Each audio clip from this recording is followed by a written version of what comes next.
Maureen, piètre instrumentiste et chanteuse de salle de bain avec des problèmes de rythme. On a tous une chanson qui a une place particulière dans notre cœur, même un moment précis de cette chanson qui nous fait dresser les poils. Dans ce podcast, des invités nous racontent cet instant qui les a marqués et qu'ils et elles gardent encore en mémoire aujourd'hui. Vous écoutez At This Moment, un podcast Amour Média. Épisode 1. Je bosse quand même partiellement dans le secteur musical, entre autres dans la prod de concert, normalement. Puis sinon, j'y traîne depuis que je tiens suffisamment sur mes pieds pour encaisser les pogos. Et comme tout ça me manque, j'ai avec ce podcast tenté un subterfuge pour continuer à partager avec d'autres des moments cool autour de la musique. Considérez ceci comme un épisode pilote et dans les prochains, vous m'entendrez beaucoup moins puisque j'aurai une ou un invité. Y a depuis plusieurs années là un moment dans une chanson où en fait chaque fois que je retombe dessus, ça me rend complètement ouf. C'est dans Nights de Frank Ocean, c'est le moment où il y a le beat switch. Ça se passe vers 3 minutes 30, ça je vais y revenir après. Mais en gros, ça divise la chanson vraiment en deux parties. Il y a une première partie qui est plus upbeat, assertive comme ça. Cette partie-là se compose d'un couplet, d'un pré-refrain, un refrain, un pont. Et ensuite, du coup, y a un moment de bascule pour passer à la deuxième partie qui devient beaucoup plus sombre, mélancolique, où là, il y a juste le deuxième couplet et le deuxième refrain. Et ouais, en fait, ces deux parties ont un tempo hyper différent. Et donc, en fait, il y a ce moment de bascule comme ça qui est une cacophonie qui se cristallise dans un son répétitif. D'abord, il y a une seule touche de piano qui est répétée encore et encore. Puis il y a les deux guitares qui entrent et qui dominent peu à peu le paysage musical. Elles sont supportées à l'arrière par un tom discret, mais en fait assez efficace pour intensifier cette espèce de frénésie.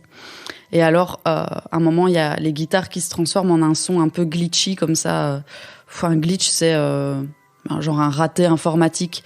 Et en fait, c'est parce que le son de guitare est enregistré, et puis sur ordi, il est coupé et samplé et répété de manière synthétique hyper rapidement. Pour arriver justement au moment de bascule ultime, qui est cette espèce d'aspiration comme ça. Ouais, je sais pas vraiment, j'ai envie de le dire en anglais, le swell, le gonflement, aspiration. Et là, en fait, c'est créé par un kick, grosse caisse, mis dans le bon sens et puis directement collé, mis en reverse. Et ça fait cette espèce de whoop comme ça, où en gros, vraiment satisfaisant dans cette espèce d'instant de délivrance post-KO. Ces beat switch sont évidemment pas l'invention de Frank Ocean. On en retrouve dans des prods bien plus anciennes comme Ordinary Pain de Stevie Wonder ou récemment chez Kendrick Lamar, Kanye West, Travis Scott. Et même déjà une construction vraiment similaire où on passe par le KO comme transition. Il y a ça chez les Beatles dans leur titre A Day in the Life. Particulièrement celui-ci, parce qu'il a à la fois un condensé de tout ce à quoi un beat switch peut servir dans une chanson, mais aussi l'espèce de résumé parfait de l'œuvre de Frank Ocean empreinte de dualité. C'est pas un hasard en fait si ce switch, cette espèce d'interrupteur qui nous fait passer de la journée à la nuit, découpe aussi l'album Blonde en deux parties égales. Alors en effet, le disque fait exactement 1 heure, ce qui avait un peu attisé ma curiosité. Et ce moment-là dont je vous parlais là tantôt, le swell, donc l'aspiration, qui est vraiment le moment de bascule, arrive aux 30 minutes de l'album. C'est donc là qu'après avoir eu des frissons sur la peau, on a une explosion dans le cerveau.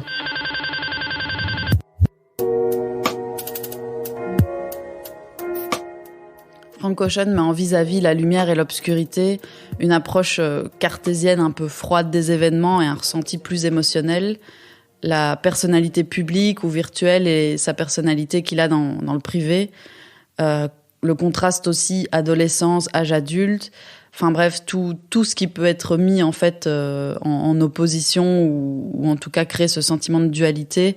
Et puis il y a aussi des références à son changement de lieu de vie suite à l'ouragan Katrina. Enfin bref, on peut continuer comme ça des heures. Alors bien sûr, tout ce que je viens de raconter là, ce ne sont pas des choses indispensables à savoir pour apprécier pleinement le titre Nights. pas du tout, ni d'ailleurs une condition absolue pour que moi-même je trouve une œuvre musicale incroyable. Mais c'est vrai que quand il y a, comme ici, une structure, enfin une construction au service d'une histoire, et puis qu'un morceau s'inscrit dans un projet global, ça me met toujours une petite étincelle au cœur en plus.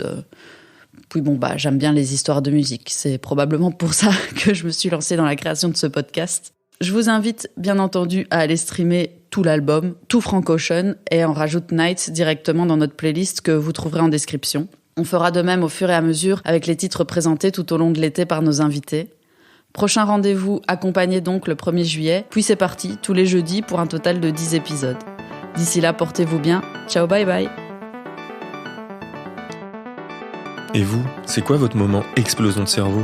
On vous laisse jusqu'à la semaine prochaine pour y penser et enregistrer un vocal sur amourchips.com/@thismomentpodcast. Le lien est dans la description. D'ici là, retrouvez-nous sur les Instagram. Dans le prochain épisode, on recevra Ellie. Je fais de la basse dans Endless Dive, un groupe de rock instrumental. Ce podcast est réalisé, monté et mixé par Maureen. L'habillage sonore et le générique sont signés Alain Deval et c'est PLMD qui s'est chargé de l'identité visuelle. Abonnez-vous et mettez des étoiles si ça vous a plu.